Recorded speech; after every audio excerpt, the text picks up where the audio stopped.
Yo, Angie. Alright, so look, I'm about to tell you the story about Brian, my cousin Brian. You probably heard of it once or twice since you've been in the family. You probably hear it around. Shit, I can't even, hold on. You probably hear it around Thanksgiving time. We always tell Brian stories around holidays and shit. This story is the story of when me, Mikey, and Brian was on Farmers Blvd Halloween night. So it's me, Mikey, Brian, Mikey's girlfriend. For the sake of the story, we gonna call her Rose. Rose and Rose's friend. So, and we was all chilling on the block Halloween night. So it's nighttime now. So it's about time we walk them to the bus stop. So we walk them to the bus stop or whatever. And when we get there, we see like our little homies on the block, and they throwing eggs and shit at the bus stop or whatever. And for some reason, we just stop and we watching it. I don't know why we in awe of our stupid little kids just throwing stuff, and all out of nowhere, my cousin Brian is like, "Oh shit, look!" And we turn and we look, and then we look towards the left, and we never turned our heads back because there was just a long line of just dudes just coming with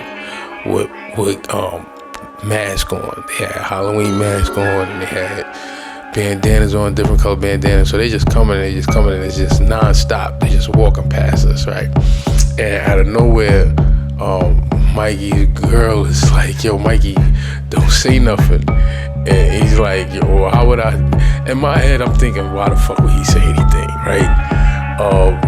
So she says, "Mikey, please don't say nothing." So one of the dudes like stopped and was like, "Niggas better not say nothing. Niggas better not say nothing. Niggas die tonight. Niggas die tonight." Whatever. So I'm like, oh gosh, right? So Mikey pulls out his pocket knife. Mikey pulls out his pocket knife, and he got one of them pocket knives that has like the screwdriver on it, and it has like the bottle cap opener and all that other shit. It's not a weapon. It's a fucking tool for Boy Scouts. Yeah, a Swiss Army knife. So one of the dudes is like, "The fuck you gonna do with that little Cracker Jack knife or whatever?" He said something like Cracker Jack knife, I swear to God. So as soon as he did that, we heard police sirens. And shit. So we thought they was coming our way. Even all the dudes thought the police was coming our way as well. So they started running off. And then they realized the police was not coming our way. So the niggas stopped running and they came back. Now, as they coming back, one of the dudes is shouting out, "Yo, who want this nigga jacket? Which one of y'all want this nigga jacket?" Talking about Mikey's jacket, because Mikey had the ill Good Range Racing jacket or whatever.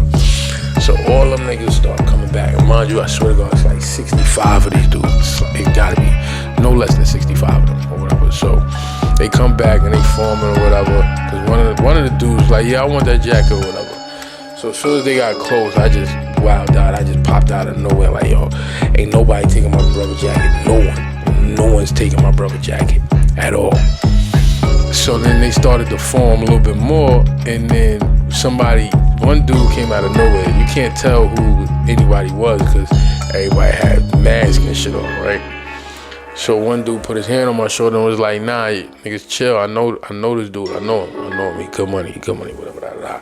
So I'm looking, and I'm looking at the dude and trying to look at his eyes, and I'm like, "Yo, who the fuck is you, bro? Like, you sitting here this whole time, you ain't say shit until I'm ready to pop off, you know what I mean? Like, and then you want to say something like, fuck out of here. If you was really my man, you wouldn't have, if you knew who I was, you wouldn't have sat back and watched this shit for this long, you know what I'm saying?"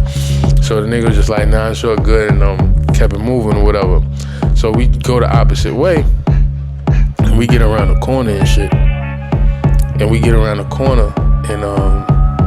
so we walking, and it's like one of those moments like, "Oh shit, we made it," you know what I'm saying?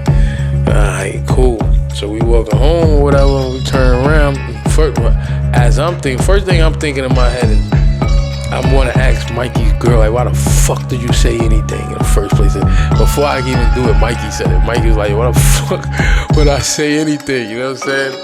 And then we stopped for a second, and we just turned, and we was like, yo, where the fuck is Brian?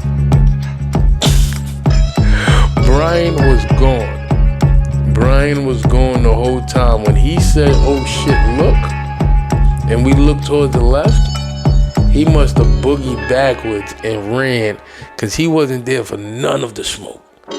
He wasn't there for none of the smoke.